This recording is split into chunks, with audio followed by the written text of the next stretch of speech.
प्यारे बच्चों, पिछले सेशन में आपने पूर्णांक यानी इंटीजर्स के बारे में जाना। पूर्णांक क्या होते हैं और उनको संख्या रेखा पर किस प्रकार प्रदर्शित करते हैं, कौन सा पूर्णांक छोटा है, कौन सा किससे बड़ा है, इस बारे में आपने जाना। आज हम पूर्णांकों के जोड़, घटा, गुणा एवं भाग के बारे में जानेंगे।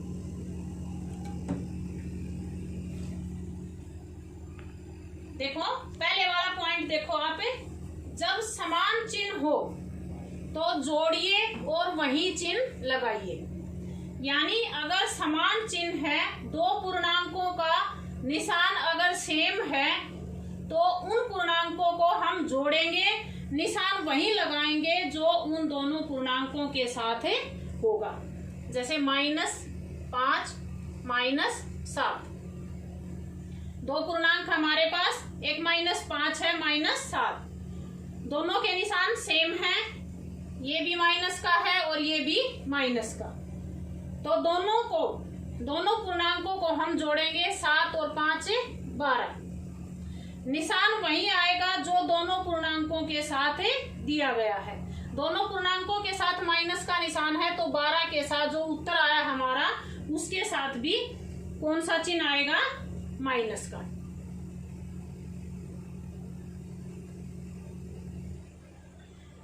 अब क्या है, जब अगर एक 5 प्लस का है और 7 भी प्लस का है तो 7 और 5 12, ये तो हम करते ही हैं।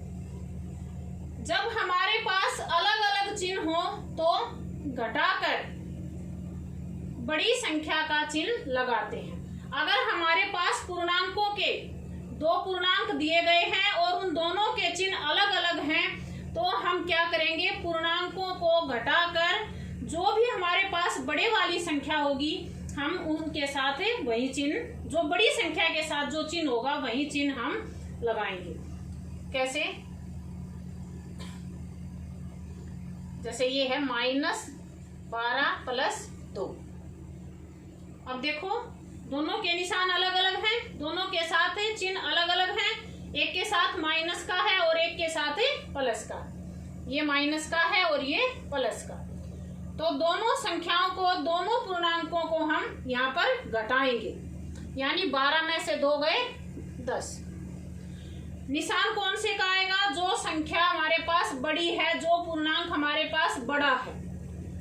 अब आप एक बात और कहोगे कि संख्या रेखा पर जब मैंने धनात्मक यानी पॉजिटिव नंबर्स दिखाए तो जो धनात्मक था वो बड़ा था और जो ऋणात्मक यानी नेगेटिव नंबर्स थे वो छोटे।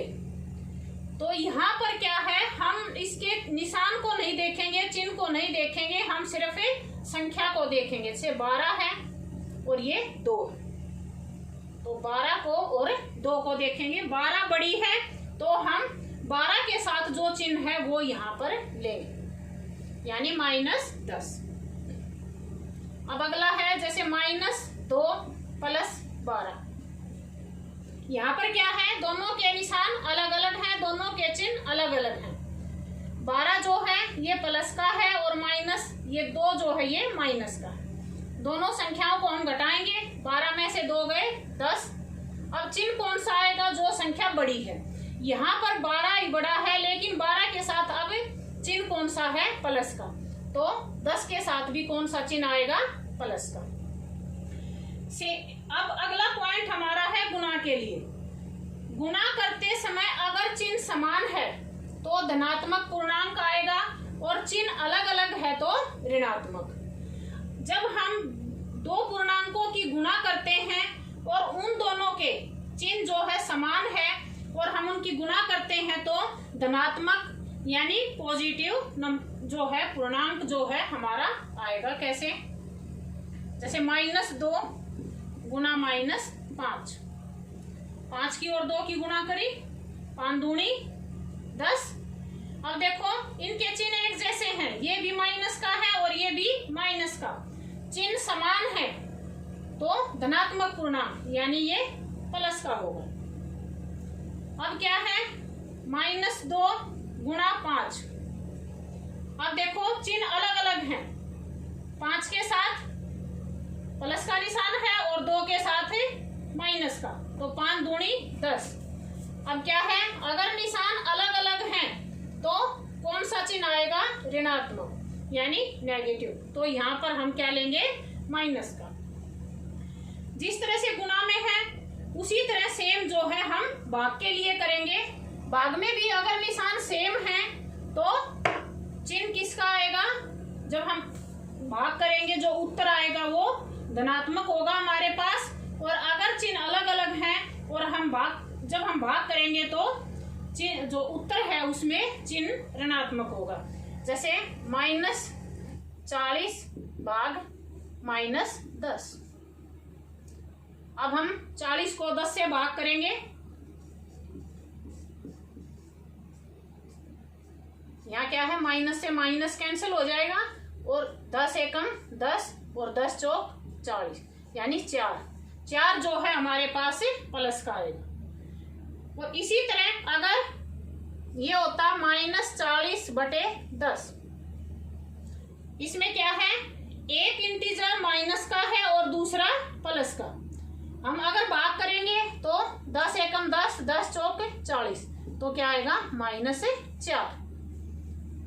तो बच्चों उम्मीद करती हूँ कि आपको ये जो बातें आज बताई हैं ये अच्छी तरह से समझ आ गई होंगी कि जब समान चिन्ह हो तो उन पूर्णांकों को जोड़िए और चिन्ह वही लगाइए जो उन दोनों पूर्णांकों के साथ लगा हो। जब हमारे पास अलग अलग चिन्ह हो तो उन पूर्णांकों को घटाइए, चिन्ह वही लगाइए जो बड़ी संख्या के साथ हो। गुणा करते समय अगर चिन्ह समान है यानी दोनों पूर्णांक प्लस के हैं या माइनस के हैं तो हमारे पास जो निशान आएगा, चिन्ह आएगा वो धनात्मक होगा। और अगर उनके चिन्ह अलग अलग हैं, एक माइनस का है एक प्लस का है, तो जो हमारे पास उत्तर आएगा वो उसका चिन्ह जो होगा वो ऋणात्मक होगा। और सेम इसी तरह भाग में है, अगर चिन्ह सेम है और भाग कर रहे हैं हम तो उत्तर धनात्मक पूर्णांक होगा। और अगर चिन्ह अलग अलग हैं तो उत्तर ऋणात्मक पूर्णांक होगा। धन्यवाद।